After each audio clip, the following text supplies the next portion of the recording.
The courtroom air was thick with the scent of stale coffee and betrayal. Emia Vance, the wife, sat rigid, clutching a manila folder like a shield.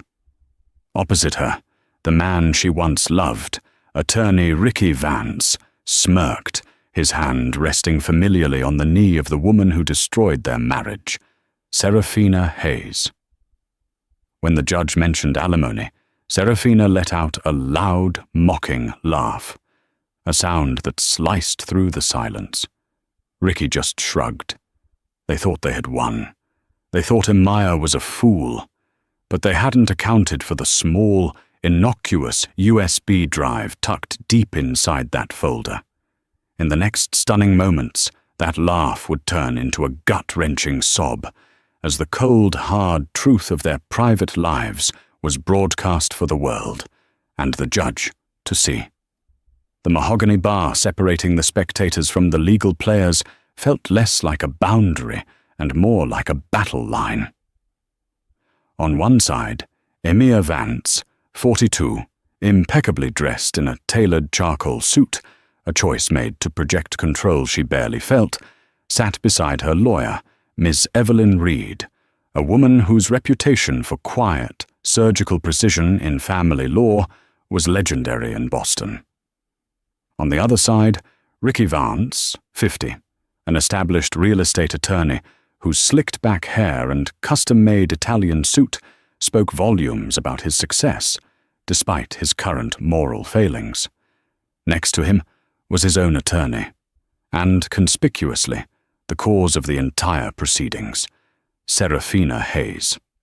Seraphina was a stunning 28, dressed in a fashionable pale blue silk dress that seemed deliberately chosen to highlight Emia's more severe attire. She wore a self-satisfied expression, a slight upturn of the lips that Emia recognized as the smirk of a spoiled child getting their way. She and Ricky had been inseparable in public for months, since he moved out of the grand colonial home they had spent 20 years building together.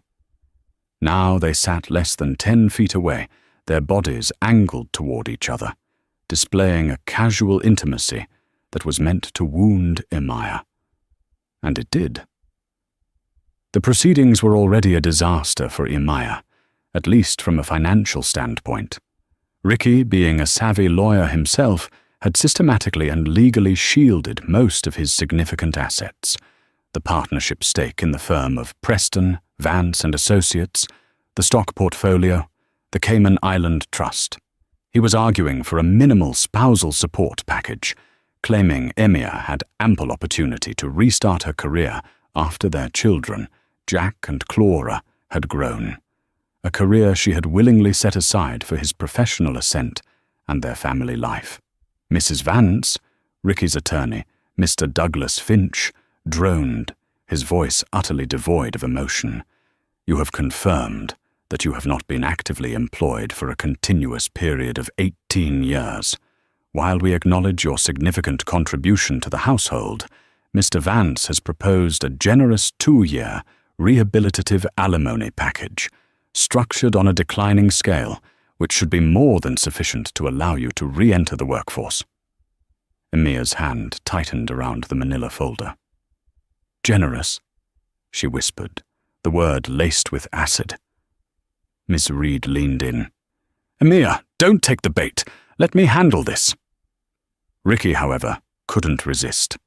He leaned toward Seraphina, his voice a stage whisper, audible in the near silence of the courtroom. "Generous is an understatement, darling. She'll have to give up the West Elm and get an actual job." Seraphina let out a short, sharp burst of laughter, a sound that Emia would forever associate with the complete and utter dismissal of her 20 years of sacrifice. It was this sound, the mistress's laugh, that broke the last thread of Emia's composure. Judge Alistair Croft, a man whose face was a map of judicial fatigue, banged his gavel softly. "Mr. Vance, I must ask you to keep your comments to yourself. We are in a court of law, not a tea party." "Apologies, Your Honor," Ricky said, his expression instantly contrite. but his eyes, when they flashed to Emia, held a defiant smugness. Ms. Reed rose, her posture demanding attention. "Your Honor, my client's 18 years were spent managing Mr. Vance's entire domestic and social life, essentially serving as his unpaid chief of staff, which was instrumental to the growth of his career and his firm's reputation. Moreover, the proposed agreement is based on Mr. Vance's declared income, which we believe to be significantly understated. We have evidence, circumstantial but compelling, that Mr. Vance has been diverting funds from his personal accounts into a third-party account under the guise of consulting fees to lower his taxable income." Finch scoffed. "Objection, Your Honor. Wild speculation.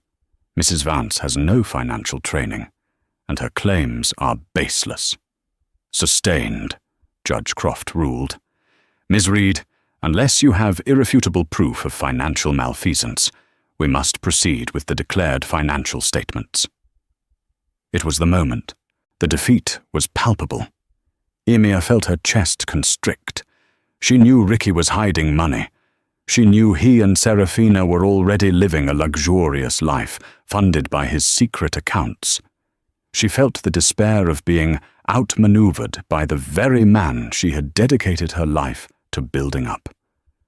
Ricky caught her eye then, a triumphant gleam in his gaze. He mouthed two silent, devastating words. "It's over." Emia looked down at the manila folder. Inside, beneath the neatly typed notes, was the simple, metallic glint of a USB drive, a secret gift from her tech-savvy son, Jack, who hated his father for what he had done to his mother. Jack had given her the means. It was up to her to use it. She pushed the folder across the table toward Ms. Reed, pointing discreetly at the small drive. Ms. Reed, ever perceptive, raised an eyebrow, a silent question. Emia gave a tiny, almost imperceptible nod. Ms. Reed hesitated for a fraction of a second, then picked up the drive, her fingers brushing the cold metal. She handed it to the bailiff. "Your Honor," Ms. Reed announced, her voice suddenly commanding the entire room, "we have just obtained what we believe is the irrefutable proof you requested, not just of the financial deception, but of the entire, calculated conspiracy to defraud my client. We respectfully request permission to enter this footage into evidence and play a brief, relevant portion now." A hush fell over the room. Ricky and Seraphina exchanged a look of bewildered annoyance. Finch leapt to his feet. "Your Honor, we object. This is harassment. We have not had time to review this evidence. It could be anything. Doctored video. An invasion of privacy. This is merely a tactic to delay the inevitable settlement." "On what grounds was this footage obtained, Ms. Reed?" Judge Croft asked, his gaze sharp. "On the grounds of suspicion of financial fraud relating to community property, Your Honor," Ms. Reed replied smoothly. "We believe it illustrates the nature of the relationship and, critically, confirms the financial shell game Mr. Vance has been operating." Judge Croft pondered for a long, agonizing moment. He was sick of this case, sick of the pettiness, but something in Ms. Reed's assured tone and the look of sudden, genuine panic that crossed Ricky's face intrigued him. "Counsel, approach the bench," he ordered. As the lawyers conferred, the bailiff set up a large, retractable screen and connected the USB drive to the courtroom's projector. Seraphina whispered loudly to Ricky, "What is this? Is she filming us? She's insane, Ricky. Just an insane, bitter ex-wife." Ricky looked genuinely worried now. "I don't know. She hasn't been acting like this. She's been passive. Seraphina, keep quiet." The lawyers returned. Judge Croft sighed, rubbing his temples. "Given the severity of the claims, financial fraud, I will allow the footage to be played for a period not exceeding 3 minutes. If it is irrelevant, Miss Reed, I will hold you in contempt. Proceed." The lights dimmed. Emia felt a surge of terrifying, exhilarating power. She looked at Seraphina, who was still wearing that arrogant smirk. The laugh! That was the sound that had sealed their fate. Now it was time for the crying to begin. The screen flickered, and the footage began. The courtroom, moments ago a sterile environment of legal maneuvering, became a cinema of private betrayal. The image that flooded the screen was not high definition, but it was clear enough. A lavish, modern kitchen. Seraphina Hayes's new downtown penthouse, which Ricky claimed was leased in the firm's name for client entertainment. The camera angle, cleverly hidden inside a high-end espresso machine, Jack's genius contribution, provided a wide view of the granite countertop and the expansive cityscape visible through the floor-to-ceiling windows. The date stamp in the corner read 3 weeks prior. The audio, initially muffled by the hum of the refrigerator, suddenly sharpened. Ricky Vance walked into the frame, holding a crystal tumbler of scotch. He was relaxed, tie loosened, a look of profound satisfaction on his face.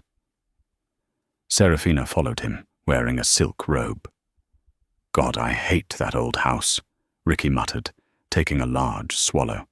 "It feels like a museum dedicated to misery. I swear the only thing Emia ever truly loved was that damn rhododendron bush by the front steps." Seraphina giggled, leaning into him. "Well, you won't have to see that bush much longer, Rick, and honestly, she won't even get enough money to buy a new one." Ricky laughed, a harsh, unfamiliar sound. "Exactly. Finch is brilliant. That 2-year package is insultingly low, but completely legally sound based on my declared income. She'll burn through it in 6 months, trying to maintain that lifestyle." This was the first punch. Emia felt a sickening lurch in her stomach, confirming her worst suspicions about his malice. The footage continued. Seraphina moved to the counter, pulling out a laptop. "Okay, let's review the Crescent Trust transfer. Did you manage to divert the quarterly bonus from the Preston account?" Ricky nodded, tapping the screen with his finger. "Done.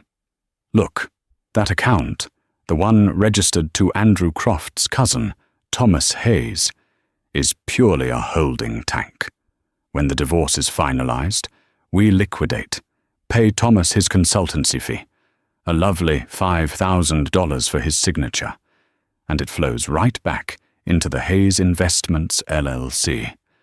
The total now stands at," he zoomed in on the screen, his voice dropping slightly, $1.4 million. Untouchable, untraceable community property. A collective, sharp intake of breath echoed through the spectator section. Judge Alistair Croft, the very name Ricky had used as a shield, jolted in his chair. He stared intently at Ricky, a cold, dangerous fury building in his eyes. Ricky, watching the screen, went utterly white. He finally understood the gravity of the situation. This wasn't about an affair. This was about criminal fraud and naming a potential relative of the sitting judge in the scheme. Finch lipped up. "Your Honor, I object. This is entrapment. This footage is illegal. It's highly prejudicial and was clearly obtained without consent in a private residence." Ms. Reed was calm, unyielding. "Your Honor, we argue that the camera was recording community property funds being transferred, and that the conversation recorded clearly demonstrates a concerted criminal effort to defraud my client of marital assets. Furthermore, the mentioning of an individual whose name is remarkably similar to the court's is deeply concerning regarding the integrity of Mr. Vance's ethical obligations as an officer of this court." Judge Croft silenced Finch with a look. "Mr. Finch, sit down. The court is deeply disturbed by the content. We have heard explicit reference to a systematic effort to hide over $1 million in assets and the purposeful establishment of a shell company involving a party named Hayes. I will allow the footage to proceed. However, I want to know exactly how this camera was installed." Ricky was practically hyperventilating, his eyes darting from the screen to Seraphina, whose composure was starting to crack. "It was not in a private residence, Your Honor," Ms. Reed corrected, a small knowing smile playing on her lips. "The premises, while occupied by Ms. Hayes, are leased under Mr. Vance's firm's name, Preston, Vance and Associates, and were purchased and furnished using marital funds for business purposes. The espresso machine itself was a housewarming gift from my client to Mr. Vance. It was community property. The legal maneuver was brilliant. The camera wasn't in Seraphina's house. It was in the office's temporary, furnished client suite, bought with shared money. On the screen, Ricky and Seraphina were still discussing finances, but the tone shifted. "I just wish this were over," Seraphina sighed, running a hand through Ricky's hair. "I hate having to pretend I need a job. When can I quit that dreadful gallery position?" "Soon, honey. Soon," Ricky murmured, pulling her close. "Once this is done, we're setting up a new joint trust in the Bahamas. We'll call it the Seraphina Fund. We'll travel for 6 months. No more Emia, no more clients, just us, and our new wealth." Seraphina laughed again. This wasn't the taunting laugh from the courtroom. This was a soft, confident, gold-digging laugh. She looked directly at Ricky, her face glowing. "You're the best, Rick. You know, sometimes I think I should have found a richer mark, but you're so good at this. You make the money disappear like magic."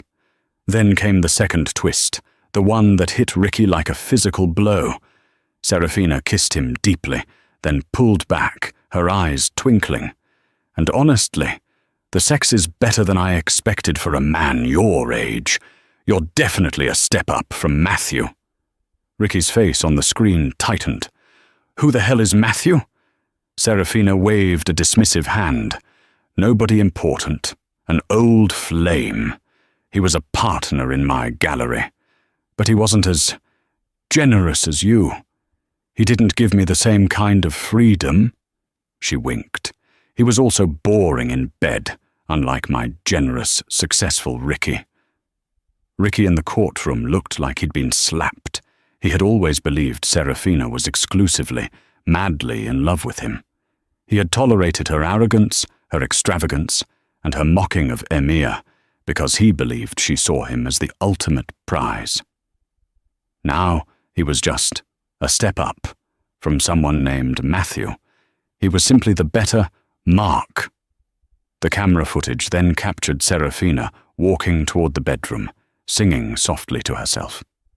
As she passed a window, she stopped, seemingly addressing her reflection, but the microphone picked up her clear, casual voice. "Just a few more weeks of pretending to be in love. Then it's yachts and zero tax status. Sorry, Emia. You should have been less trusting." She made a face, a grotesque grimace of false sincerity, and then walked out of sight. The footage ended. The lights came up slowly. The silence was profound, suffocating. Ricky Vance was slumped in his chair, not merely defeated, but shattered. His betrayal of Emia was overshadowed by Seraphina's calculated, transactional betrayal of him. He was not her hero, he was her mark, and she had just confirmed it to an entire courtroom. Emia was stone-faced. She felt no triumph, only a quiet, resolute sadness that confirmed she had truly wasted 2 decades on a man with no character. Seraphina Hayes, however, was no longer laughing. Her face was contorted in horror. Her perfectly applied makeup streaked as tears started to fall, heavy and fast. The realization that her private, cruel words, the casual admission of her mercenary intentions, had been broadcast to a judge who was likely related to the very person mentioned in the financial fraud scheme, was too much.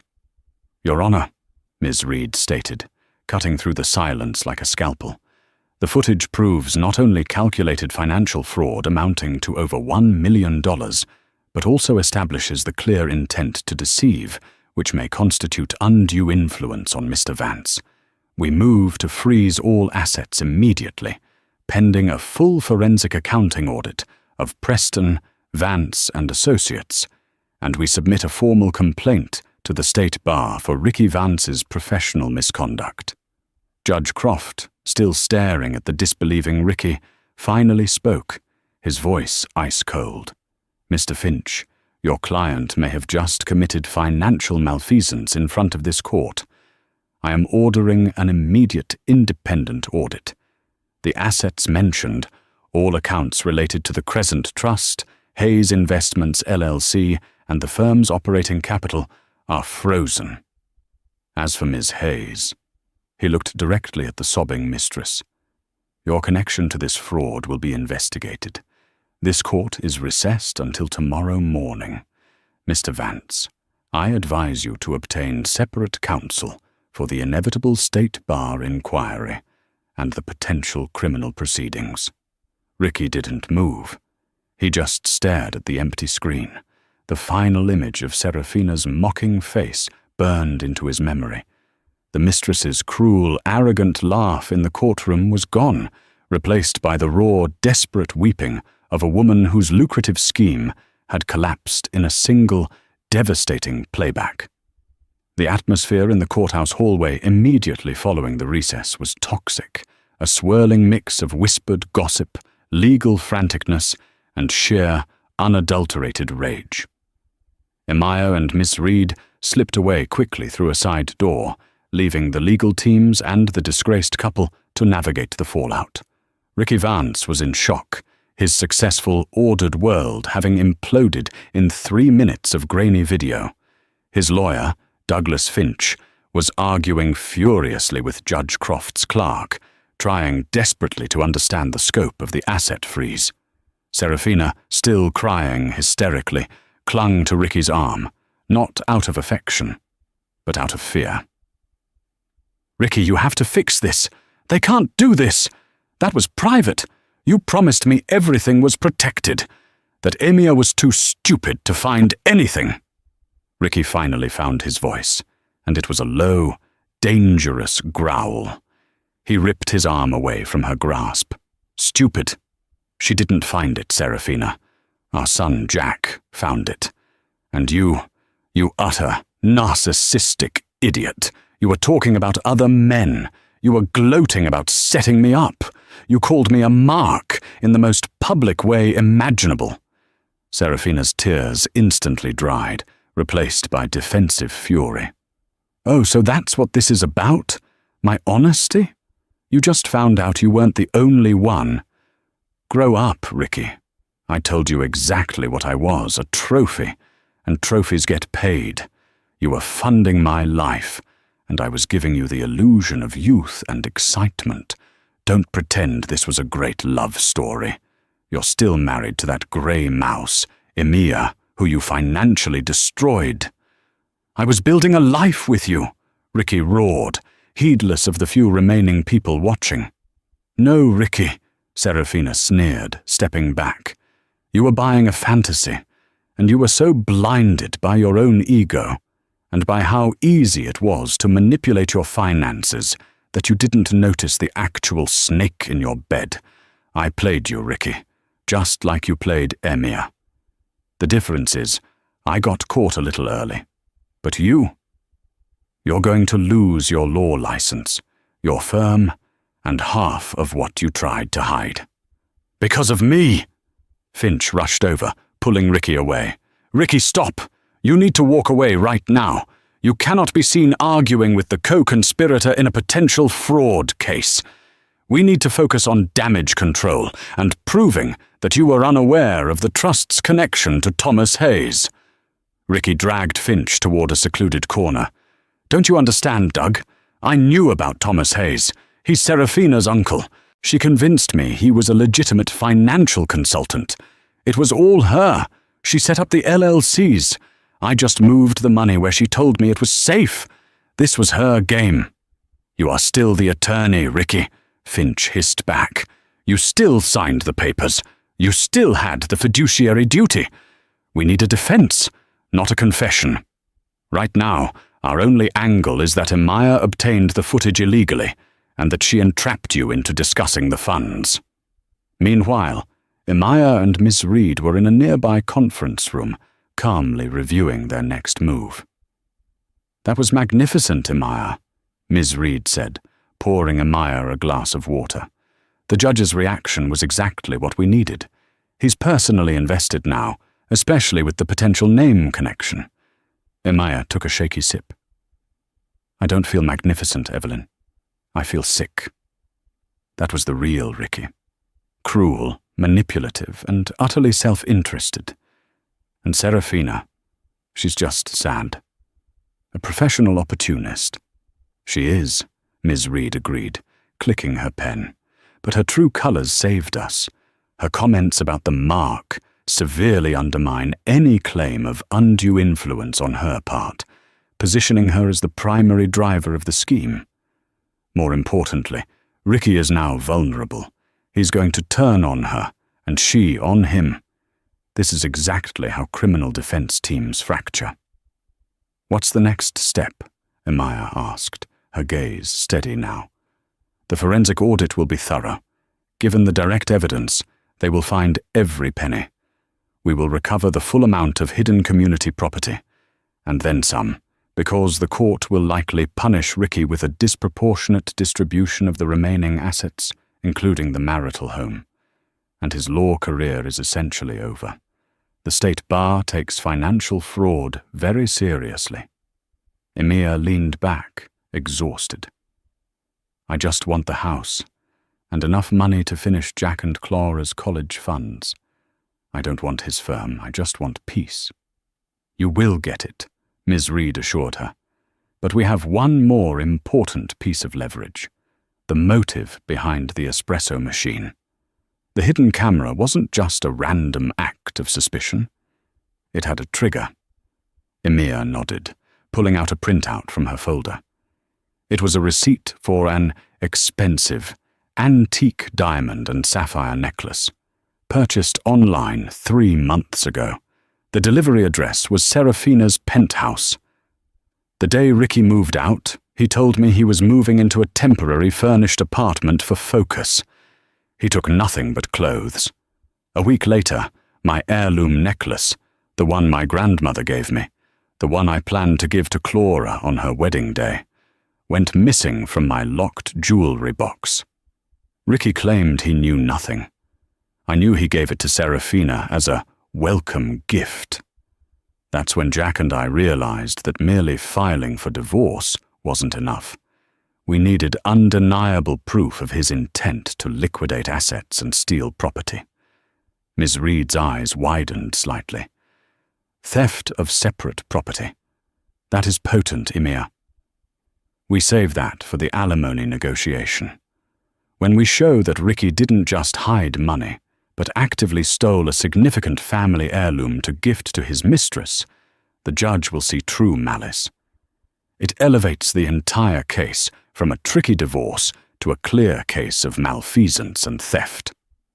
Across town, Ricky and Seraphina were holed up in Finch's empty conference room.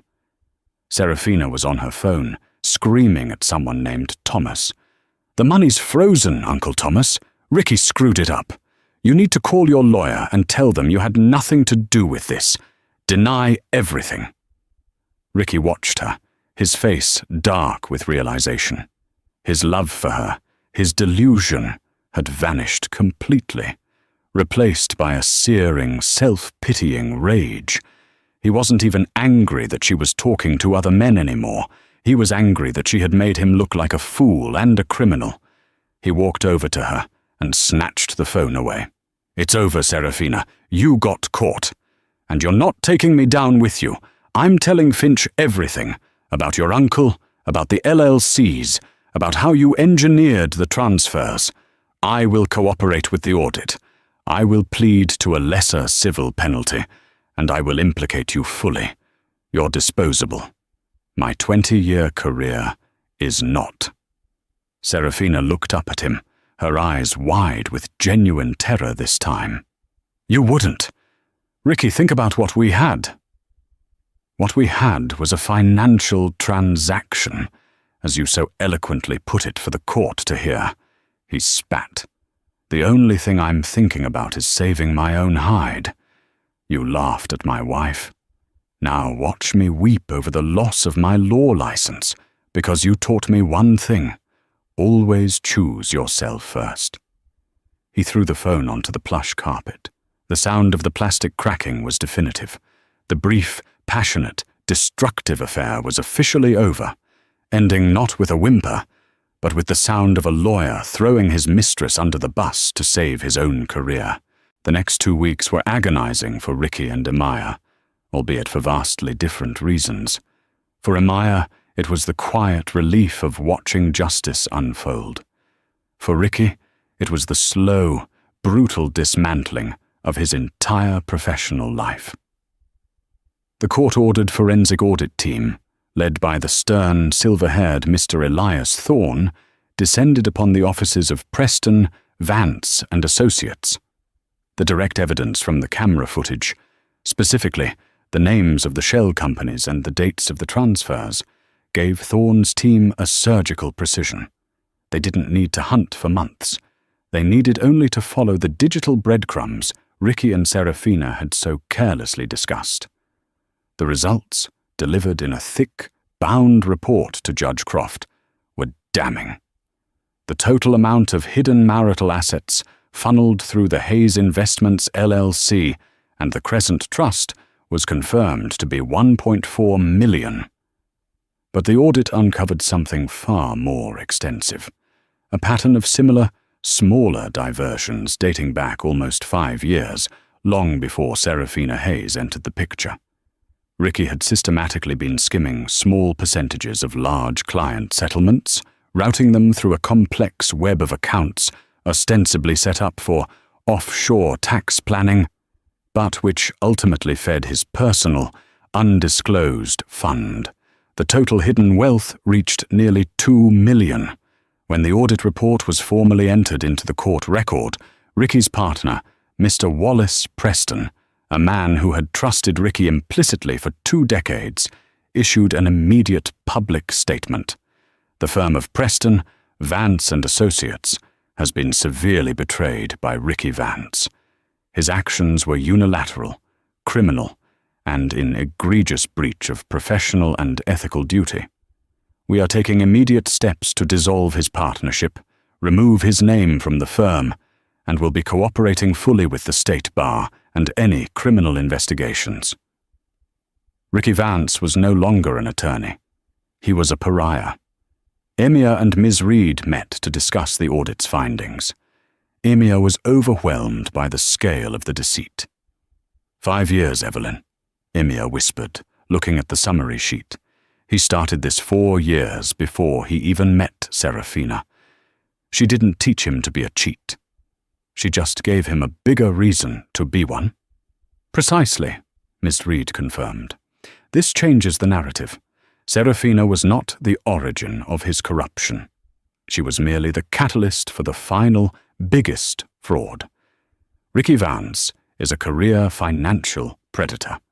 But this new information gives us immense leverage in the settlement phase. We can pursue not just the marital split of the $2 million, but punitive damages for his years of deceit. Emia nodded, but her gaze was drawn to a different page in the thick document, an expense report from 5 years ago. It detailed a series of extravagant hotel stays and fine dining in New York City, all billed to a client acquisition account. The dates were peculiar. "Wait," Emia said, tracing the dates with her finger. "Look at these expenditures. They are from October 2020. Ms. Reed checked the date. "Yes. What about them?" "That was the year Clara, our daughter, had her spinal fusion surgery. It was a terrifying time. Ricky was supposed to be in Houston with us, at the clinic. He told me he had an unavoidable emergency arbitration hearing in New York for the Sterling acquisition case. He said the firm was depending on him. Emia's voice was flat, devoid of emotion, the kind of stillness that preceded a catastrophic emotional break. She pulled up an old text message on her phone, showing the screen to Ms. Reed. The text was from Ricky to Emia, dated October 14th, 2020. "So sorry, honey. The Sterling meeting ran late. Major client crisis. Love you and Clara. Be there tomorrow afternoon. Flight permitting." Emia matched the date on the text to the hotel receipt. The receipt showed a 2-night stay at the St. Regis, New York, including a $500 dinner for two at a Michelin-starred restaurant. He wasn't in an arbitration hearing, Evelyn. He was on a romantic weekend with a client acquisition. Emia's breath hitched. He left me alone in a Houston hospital, terrified that my daughter wouldn't walk again, to be with another woman. The discovery of the hidden money was betrayal of trust and finances. The discovery of this lie was a betrayal of her deepest, most fundamental maternal fear. It was unforgivable. The next day, Ricky, now represented by a criminal defense lawyer named Mr. Grantley, stood before Judge Croft for the continuation of the divorce proceedings. Finch was gone. He had refused to represent Ricky in the criminal aspect of the case. Ricky looked haggard. His suit was rumpled, his eyes bloodshot. He had lost the smug arrogance that had defined the opening hearing. Ms. Reed rose, her voice calm but penetrating. "Your Honor, we have reviewed the forensic audit. We now move beyond the immediate fraud involving Seraphina Hayes to address a documented pattern of deceit and financial misconduct that predates the affair by nearly 4 years, totaling over $2 million in hidden assets." She then dropped the final, personal bomb. "Furthermore, Your Honor, we are introducing into evidence an expense report and supporting texts which demonstrate that Mr. Vance fabricated a crisis, utilizing his professional duties as an elaborate cover to conceal an affair. This incident occurred at a time of extreme vulnerability for my client and her family. On the dates of October 14th and 15th, 2020, when Mr. Vance claimed to be in an essential emergency arbitration in New York, he was in fact on a luxurious holiday with an unnamed associate. This was the exact time his minor daughter, Clara Vance, was undergoing a critical spinal fusion surgery in a hospital 1,000 miles away. A gasp rippled through the gallery. Judge Croft's expression hardened further. This wasn't just about money anymore. It was about monstrous moral failure. "Mr. Grantley, do you contest the authenticity of these records?" Judge Croft asked, his voice low. Grantley, a seasoned criminal lawyer, knew a losing battle when he saw one. "Your Honor, we do not contest the authenticity of the firm's expense reports or the text messages. We submit that, while these facts speak to poor judgment, they are not strictly relevant to the distribution of marital assets." "I disagree, counsel," Judge Croft stated firmly. "They speak volumes about the character and credibility of the party attempting to conceal and divert said assets. They speak to the entire history of the marital estate and the financial abuse perpetrated upon Mrs. Vance. This behavior is profoundly relevant to any claim of fault and will certainly factor into the final distribution." Ricky closed his eyes, his head dropping to his chest. The old lie, the lie he had considered a necessary evil to cover a quick fling, had now surfaced years later to destroy him utterly. It was far more devastating than the Seraphina footage. The Seraphina footage ended his career. The old lie ended his reputation as a father and a man. Emia watched him, and for the first time, the stone wall around her heart cracked. Not with sadness, but with a profound, final sense of clarity. The man she had loved had never existed. The atmosphere in the court for the next session was tense. The evidence of Ricky's systemic fraud and personal cruelty was now public record. The focus shifted from proving the fraud to determining the remedy and finalizing the separation of the marital estate. Emia and Ms. Reed knew they had Ricky boxed in financially, but there was one loose end: the stolen diamond and sapphire necklace. Proving theft would reinforce the punitive damages. As the hearing commenced, Ricky's criminal defense lawyer, Mr. Grantley, stood to address the court, attempting to minimize his client's personal culpability. Your Honor, Mr. Vance accepts the findings of the forensic audit regarding the undisclosed accounts. He is prepared to cooperate fully in the distribution of these marital assets. However, we contend that the immediate catalyst for the majority of the recent transfers was undue influence exerted by Ms. Seraphina Hayes, who has since confessed to viewing Mr. Vance as a financial mark. Mr. Vance was manipulated. Miss Reed stood, a small, knowing smile on her face. The defense's attempt to paint Mr. Vance as a naive victim is contradicted by the 5 years of fraud that predated Ms. Hayes's involvement, Your Honor. Mr. Vance is no innocent, and since the defense wishes to discuss Ms. Hayes, the court should know that we are now prepared to address the matter of the separate property theft. She addressed Ricky directly. Mr. Vance, where is the antique diamond and sapphire necklace that belonged to your wife's grandmother? The one that disappeared from the marital home the week you moved out?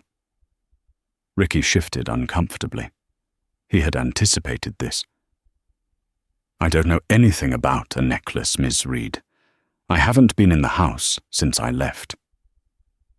A woman in the gallery, a mature, elegantly dressed woman Emia vaguely recognized from Ricky's firm's social events, suddenly stood up. She was Mrs. Deborah Preston, the wife of Ricky's longtime partner, Wallace Preston. Judge Croft looked at her sharply. Ma'am, you must be silent in the gallery, or you will be asked to leave. Mrs. Preston held up a hand, addressing the judge with quiet authority. Your Honor, with respect, I believe I am a relevant witness in this matter. I request permission to offer testimony. Ms. Reed and Mr. Grantley exchanged shocked glances. Emia was baffled. Judge Croft, sensing the dramatic shift, agreed.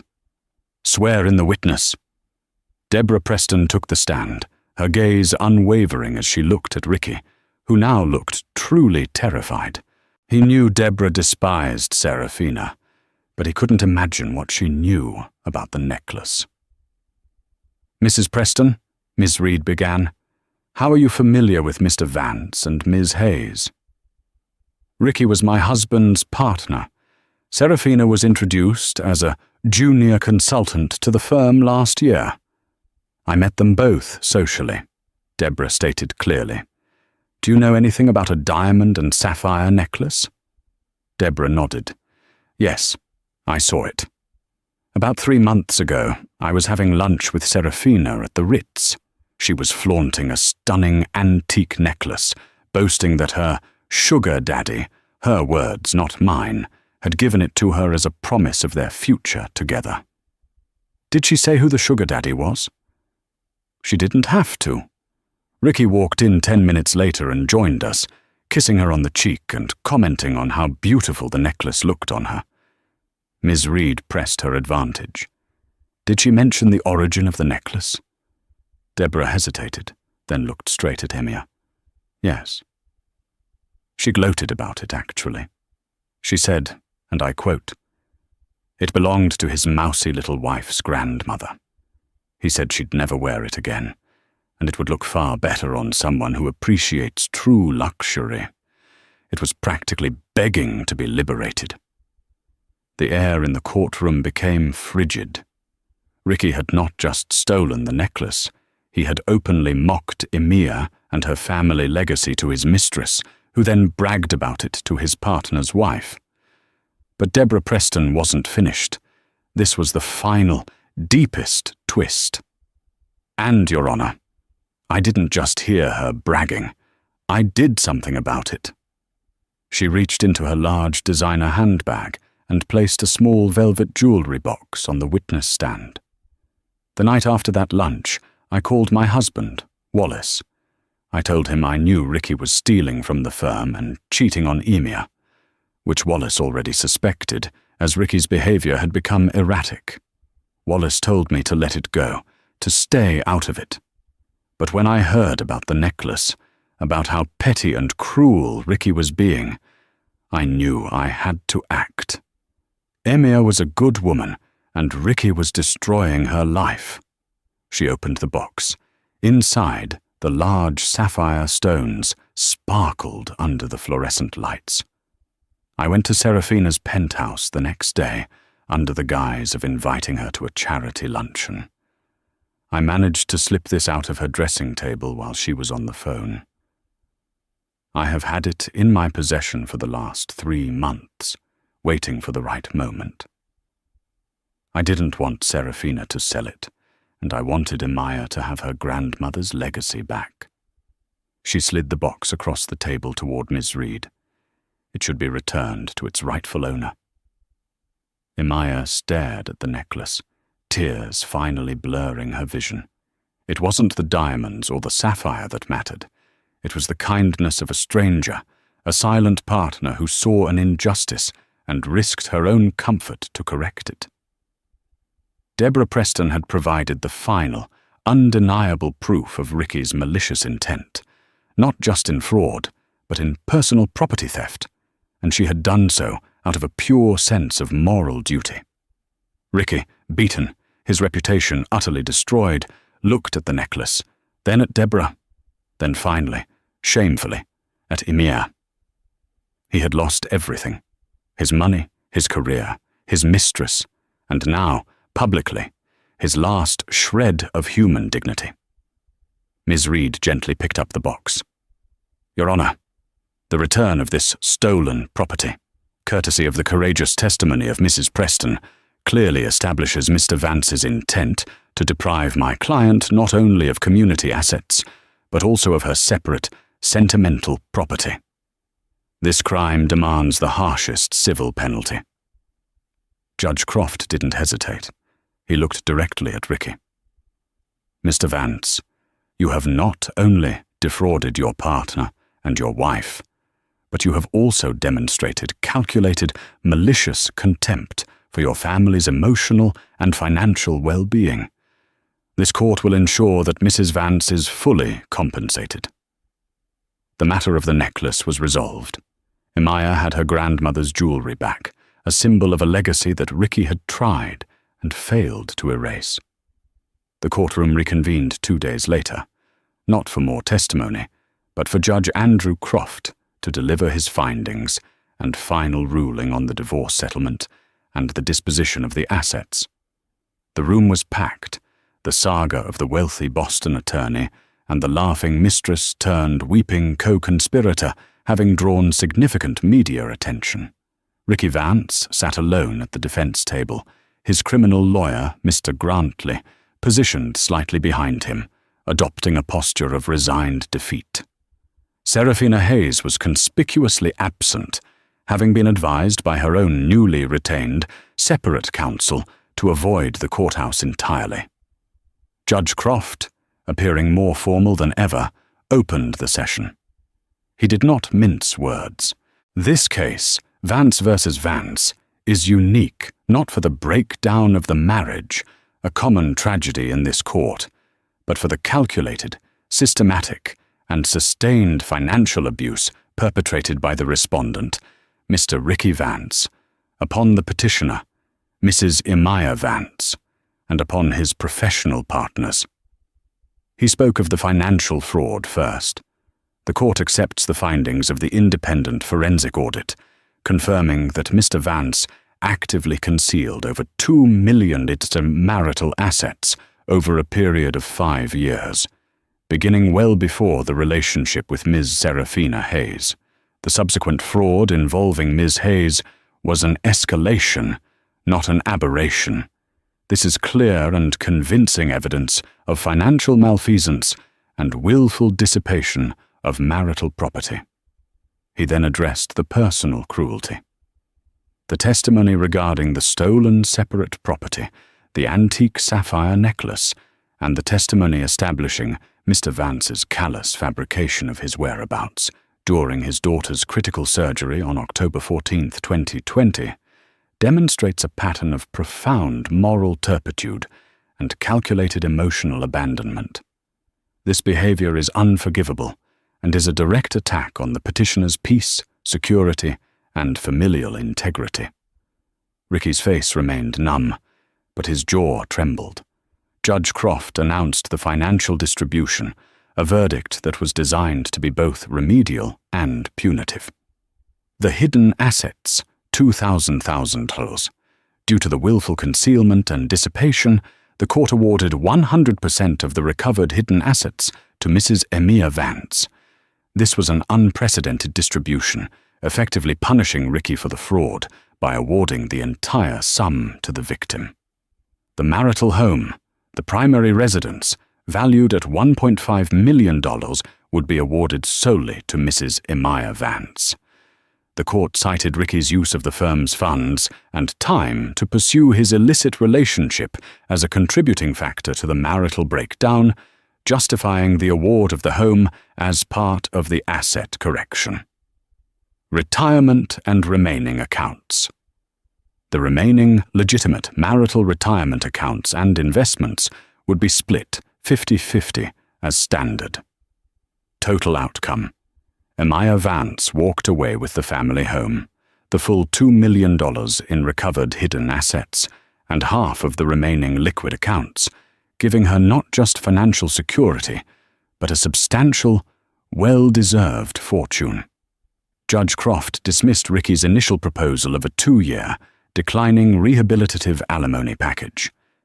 Given the petitioner's 18-year career sacrifice and the respondent's subsequent, deliberate, malicious attempts to financially cripple her, this court finds Mr. Vance entirely responsible for Mrs. Vance's current employment disadvantage.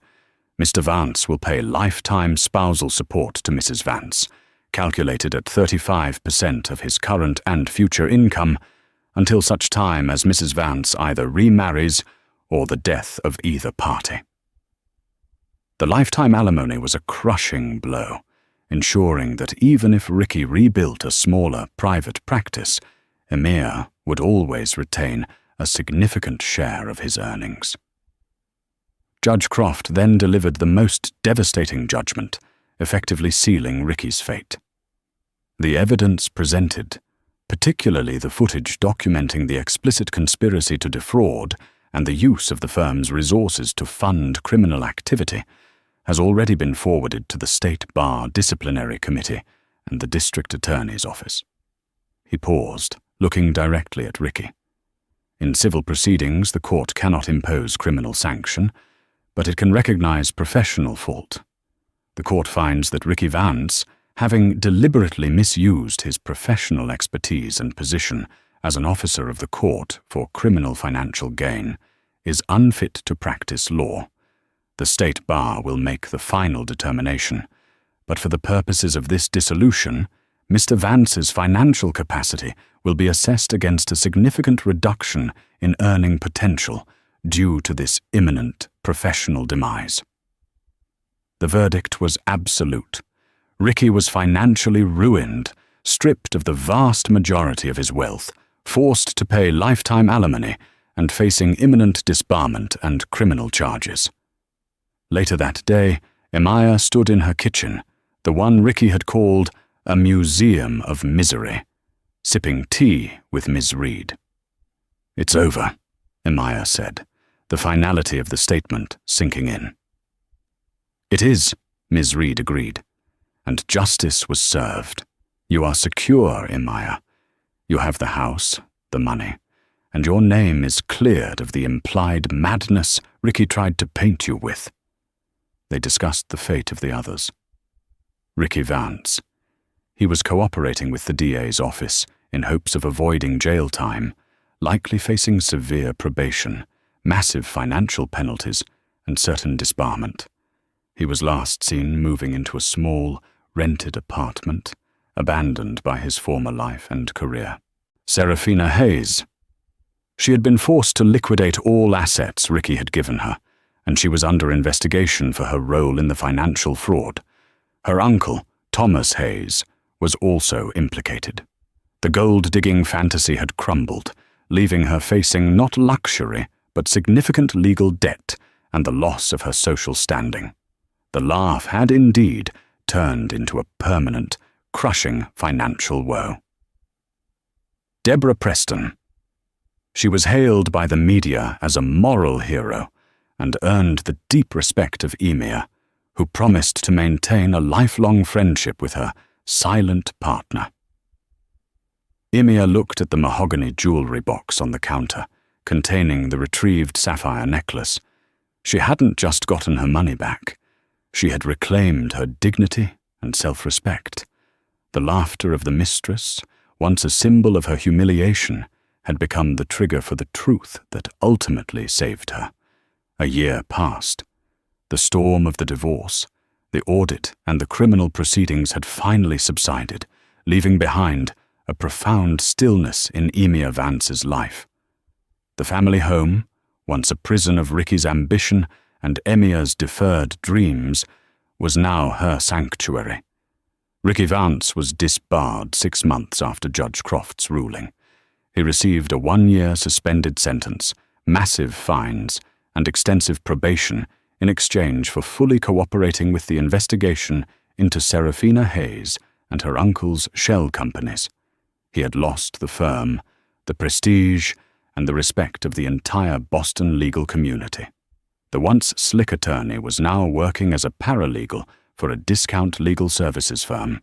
His income, a fraction of his former glory, guaranteeing Emia's lifetime alimony payments, remained a constant, humiliating reminder of his fall. Seraphina Hayes was less fortunate. Due to the explicit nature of the taped conversation and her role in establishing the financial shell game, she was prosecuted for conspiracy and was currently serving a short prison sentence. Her laughter had indeed cost her everything, replaced by the grim reality of a jumpsuit and a criminal record. Emia, however, was thriving. The financial windfall, the house, the $2 million and the secure alimony removed all financial anxiety, allowing her to pursue the life she had postponed. She had reconnected with her passion for landscape design. She didn't need the income, but she needed the purpose. She converted Ricky's unused, overly large home office into a bright, airy studio, opening her own small, boutique design firm, Vance Gardens. One brisk autumn afternoon, Emia stood on the porch, looking at the familiar rhododendron bush Ricky had mocked. It was bursting with late-season blooms, vibrant and resilient. It was a metaphor for her own life. Her children, Jack and Clara, had come through the ordeal stronger. Jack, the genius behind the surveillance, had used the whole experience to focus his college thesis on digital forensics and legal ethics.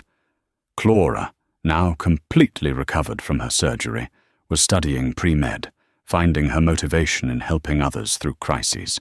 They both visited often, seeing their mother not as the broken wife Ricky had left, but as the strong matriarch who had fought back and won. Emia opened a small, polished wooden box. Inside lay the antique sapphire necklace, cleaned and gleaming. She didn't wear it often, but she kept it close. It wasn't just a piece of jewelry. It was a tangible reminder of the power of truth and the surprising kindness of strangers, specifically Deborah Preston, with whom Emia had lunch once a month. Her victory wasn't about revenge. It was about reclaiming the narrative of her life. Ricky's story was one of arrogance and decline. Her story was one of silent strength and rebirth. Emia walked into her studio and sat down at her drafting table. She was sketching a complex garden layout for her newest client. The door chime rang, and she looked up to see Ms. Evelyn Reed standing there, holding a bottle of champagne. "To 1 year of freedom, Emia," Evelyn smiled, setting the bottle down. "And to the firm's newest and most fascinating client. Wallace Preston is formally dissolving the old firm and starting a new, smaller, more ethical practice. He needs your firm to design the roof garden for his new downtown office." Emia laughed, a clear, joyous sound that held no hint of mockery or bitterness. Wallace is finally free too. It seems everyone has found their way out of Ricky's shadow. "Not Seraphina," Evelyn noted wryly. "No. But I feel no pleasure in that," Emia admitted, looking out the window. "Ricky and Seraphina made their own choices. They chose greed and contempt. I chose truth. The difference is, my choice gave me a future." Evelyn pointed to a news article on Emia's desk. The headline was about Ricky's disbarment and the hefty financial penalties. "Ricky tried to spin the story for the press one last time, blaming you for entrapment," Evelyn said. Emia calmly picked up the paper and placed it directly into the recycling bin. "That's the difference, Evelyn. He thought he was playing a game. He thought I was just the passive background character in his life. But when I played the footage, I didn't just expose him. I took control of the script. Ricky Vance is not the hero of his life. He's the cautionary tale in mine. And the story is finally over." Emia picked up the bottle of champagne. "Let's toast to new beginnings, Evelyn. To the end of the drama and the start of a quiet, honest life." They clinked glasses, the crystal sound a crisp, clean counterpoint to the distant, chaotic noise of the city. Emia had won back more than just money. She had won back her peace, her purpose, and her own beautiful, unshakable future. And that is the staggering true story of the moment Emia Vance turned the tables, when the mistress's arrogant laugh was silenced forever by a single, hidden camera. Can you imagine the sheer nerve, the calculated cruelty, and the ultimate, spectacular failure of their deceit? Ricky and Seraphina thought they were untouchable, but they forgot the most powerful weapon in any conflict: the truth. The hidden camera footage didn't just win a divorce, it exposed a criminal conspiracy and reclaimed a woman's entire future. If this story of betrayal, revenge, and ultimate redemption shocked you, smash that like button. Let us know in the comments below. What was the most shocking betrayal you witnessed in this courtroom drama? Share this video with someone who needs a reminder that the wicked never prosper. And don't forget to subscribe to our channel for more true stories where the silent victims find their powerful voice.